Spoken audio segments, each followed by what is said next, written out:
బాలయ్య పాత సినిమాలు చూసిన బ్యాచ్ కాదది. తొడగొడితే రన్నింగ్ ట్రైన్ వెనక్కి వెళ్ళడం, చిటికేస్తే పైనున్న ఉయ్యాల ఊడిపట్టం, కళ్ళెర్ర చేస్తే కుర్చీ దూసుకురావడం, గొడ్డలి ఎత్తితే ఒకేసారి 10 తలకాయలు తెగడం వంటి సన్నివేశాలు బాలయ్యకు మాత్రమే సాధ్యం. యాక్షన్ సన్నివేశాల పరంగా ఎలాంటి ఎలివేషన్ ఇచ్చినా పండించడం మాత్రం సింహానికే చెల్లింది. ఇవన్నీ 2 దశాబ్దాల క్రితమే బాలయ్య చేసేశారు. 2020లోనే యాక్షన్ సన్నివేశాల్ని పతాక స్థాయికి తీసుకెళ్లిన నటుడు. కాలక్రమంలో వాటిని అడాప్షన్ చేయడమే బాలయ్య ప్రత్యేకత. కొంతకాలంగా బాలయ్య సినిమాల్లో త్రిశూలంతో తెగ నరికే సన్నివేశాలు హైలైట్ అవుతున్నాయి. ప్రత్యేకించి అఖండ సినిమాలో ఆ సన్నివేశాలు ఏ రేంజ్లో పండించారో తెలిసిందే. అఖండ 2 శివతాండవంలో అంతకు మించి ఉంటాయని ముందే హింట్ ఇచ్చేశారు బోయపాటి. ఇది హై వోల్టేజ్ యాక్షన్ ఎంటర్టైనర్. ఇప్పటికే ప్రచార చిత్రాలతో అది ప్రూవ్ అయింది.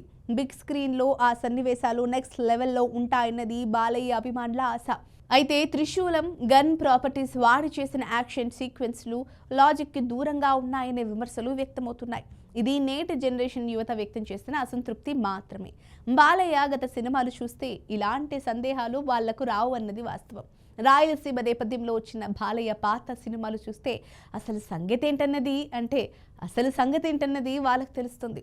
అయినా స్టంట్ మాస్టర్లు ఈ విమర్శలకు బదులివ్వాల్సిన బాధ్యత వారిపై ఉంది కాబట్టి రామ్ లక్ష్మణ్ వాటిపై స్పందించారు. సినిమాలో బాలయ్య శివానుగ్రహం గల పాత్ర పోషిస్తున్నారు. సహజంగానే గన్కి పవర్ ఎక్కువ. ఆ పవర్కి త్రిశూలం తోడై దానికి శివశక్తి జతకడితే దైవిక శక్తి రెట్టింపు అవుతుంది. అందుకు తగ్గట్టుగానే యాక్షన్ సీక్వెన్స్ డిజైన్ చేసినట్లు తెలిపారు. ఇందులో బాలయ్య త్రిపాత్రాభినయం పోషిస్తున్నారట.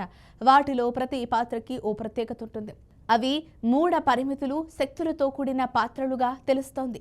అందుకు తగ్గట్టే ప్రతి యాక్షన్ సీన్ డిజైన్ ఉంటుంది. అఖండాలో రథచక్రం సన్నివేశానికి మంచి రెస్పాన్స్ వచ్చింది. అలాంటి సిగ్నేచర్ సీన్ అఖండ 2లోనూ ఉంటుందంటున్నారు.